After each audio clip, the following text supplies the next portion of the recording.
Remasters. An up-to-date, cutting-edge version of a game that you played many years ago when you didn't have a beard or bills to pay. It's a graphically enhanced walk down memory lane.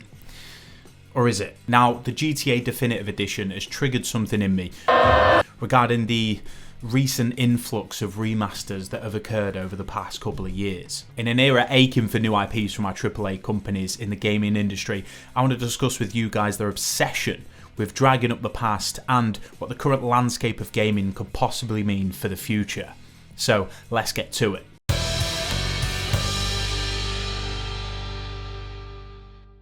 So that you guys get a full understanding of what I believe a remaster is, I'm going to define it here. It's a graphically enhanced version of the game that allows the creators to tell their story or present their art without being shackled by the limited resources available on the original consoles that the games came out on. So that's something that I want you guys to keep in mind as we go through this and I discuss the elements of why I think remasters are basically becoming the new loot boxes in gaming. Now, it's not only GTA that's brought this on, but I feel like the amount of issues that it has sort of compounded my feelings and just made me want to make a video on it. What I want to do is just quickly discuss GTA 3, Vice City, and San Andreas as well. So for GTA 3, the issue that I found with the game is that I felt as if it lost its soul. The only way to describe that is Liberty City is a sort of dirty and gritty environment, capturing all the worst elements of the cities throughout America. The remaster sort of polishes that filter away from the game. The GTA 3 that I've played on the Definitive Edition doesn't really capture the same essence, doesn't have the same soul as what the original did. Vice City was a game that I wasn't completely mad about. I enjoyed it. I think that they've probably gone a little bit overboard in terms of the art style with some of the characters, some of the primary characters looking almost out of place in comparison to some of the secondary characters in the game. Yes, there has been an improvement on hands and mouth movement, but Tommy Vercetti almost looks completely different to what he did in the original game. That said, out of the three that I've played, Vice City is probably the one that I enjoyed the most. San Andreas, at the time of me making this video, is just broken. Whether that be assets not loading incorrectly or the graphics on CJ just not loading correctly either, so you just get this weird sort of like blue pixelated body with this white vest like some sort of low budget Matrix video. They've just not really pushed the envelope in terms of, you know, bringing this game back to us in a much more polished version. One of the things that annoys me most about this scenario, and it's not just something that Rockstar are guilty of with this Definitive Edition, is the wording of the version that is being released. When they're going to say that they're releasing a Definitive Edition, definitive brings a lot of weight.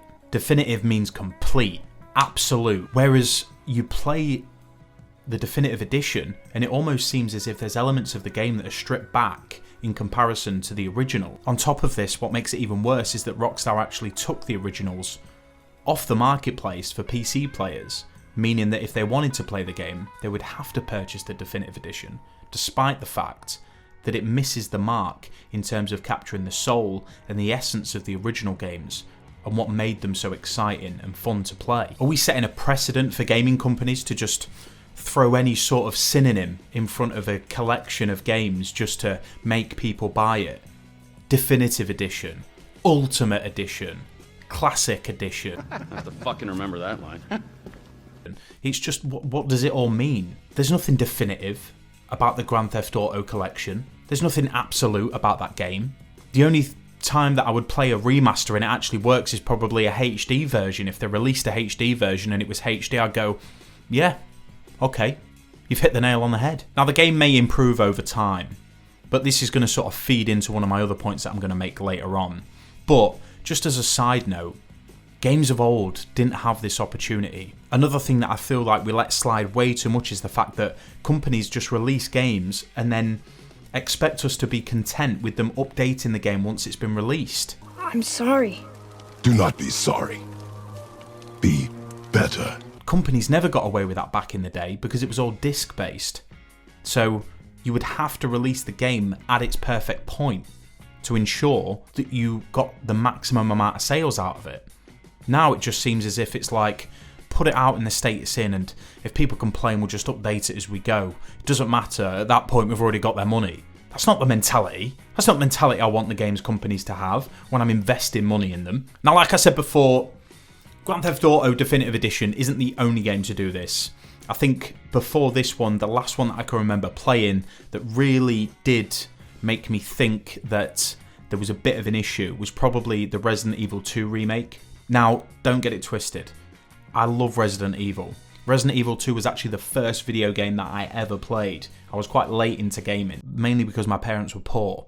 So don't hate. I ended up having to play my dad's friend's PlayStation 1. He let me play on a game called Resident Evil 2, and the rest is history. That game was very, very important to me. And when the game was first released as this remaster, I was excited. And it was exciting playing through it for the first time. Here's the problem.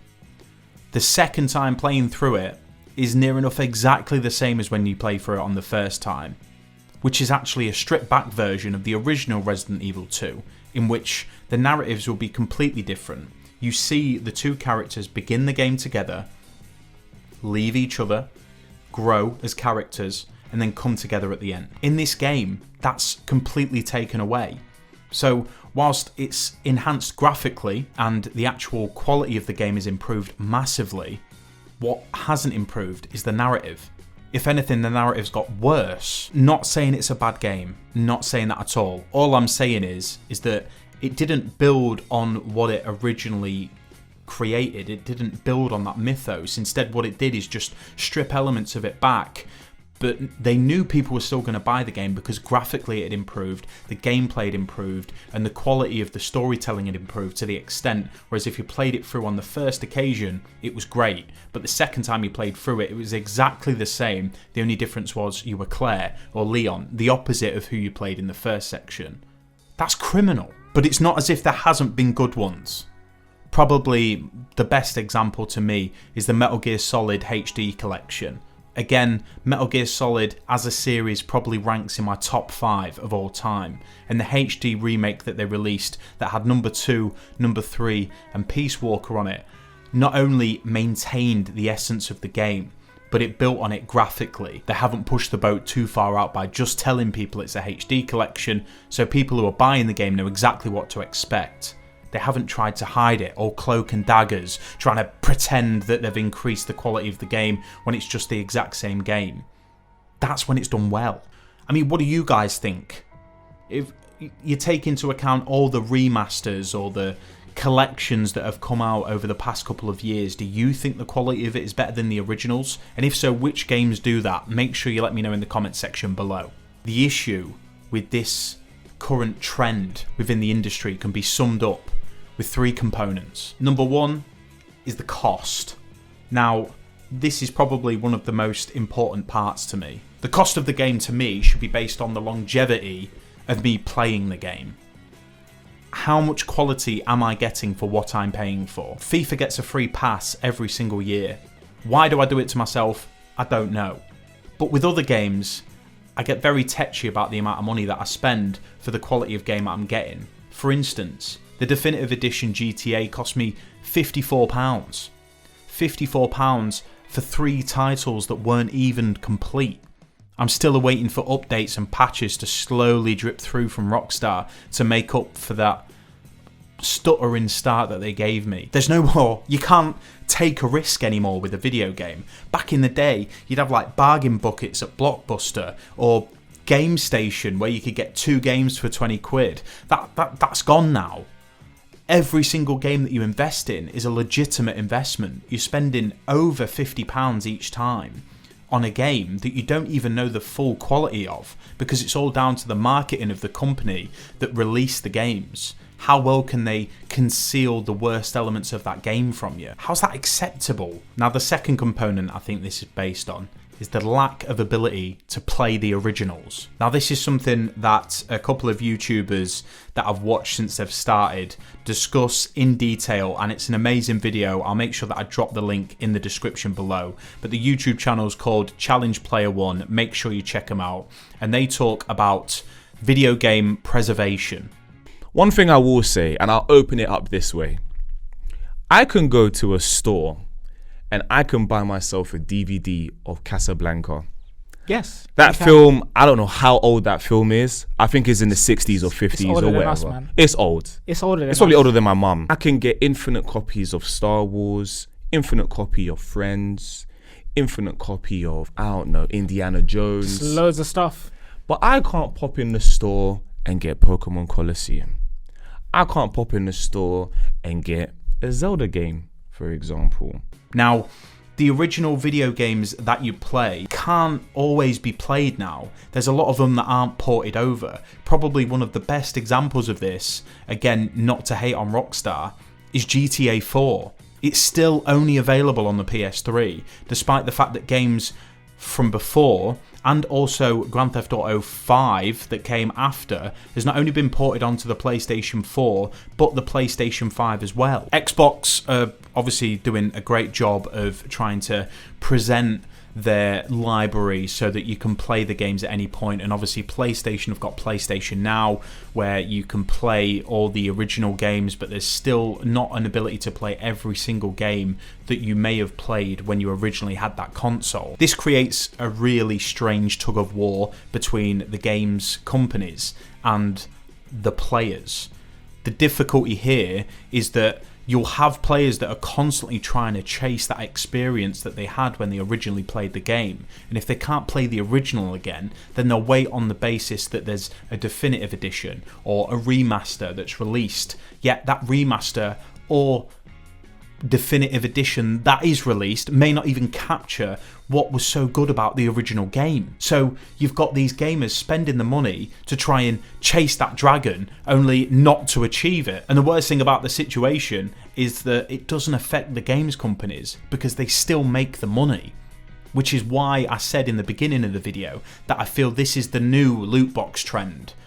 Everyone was complaining about loot boxes originally. I genuinely feel as if remasters are taking that same step, exploiting people's desire to recapture the essence of an original game only to be conned out of a massive amount of money. We're all just trying to recapture a spark that we experienced when we first played a game, and unfortunately it just seems that there's a lot of HD definitive editions or remasters that are missing the mark completely. The third and final component is that there's no new IPs being released by AAA title companies. Like I mentioned earlier on in the video, it's getting to the stage where we're almost emulating the movie industry with the fact that there's no new ideas and everything is either just a rehash of what's come before. And I'm not talking about in the narrative sense, how everything is based off 7 stories historically and everything's just an extension of that. I'm not going into narrative theory.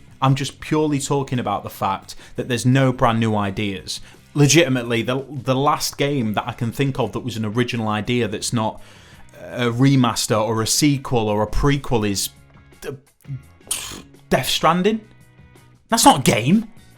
That's not a game. That's a walking simulator with Norman Reedus.